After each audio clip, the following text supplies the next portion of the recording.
My name is Elizabeth Phelps, and I am a professor of psychology and neuroscience. My lab focuses on understanding emotions' influence on learning and memory, and we specialize in trying to understand how this is represented in the human brain.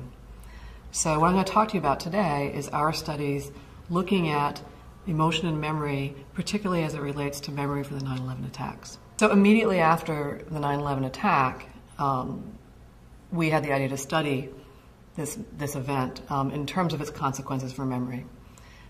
And we set up a consortium of memory researchers from across the country within 3 days of the terrorist attack. We put together a survey that asked a number of questions about the events of 9/11. Things like, where were you, who you were with, what your emotional responses were, what were the events that actually occurred, who did you think was involved in the attack, how much attention did you pay to the media. We asked some sort of more cultural interpretations of what the significance of this event was, and that's just a small range of the types of questions that we asked.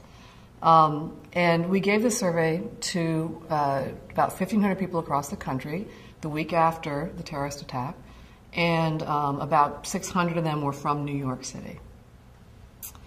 We then did a follow-up survey a year after the attack in 2002, and another survey 2 years after that in 2004.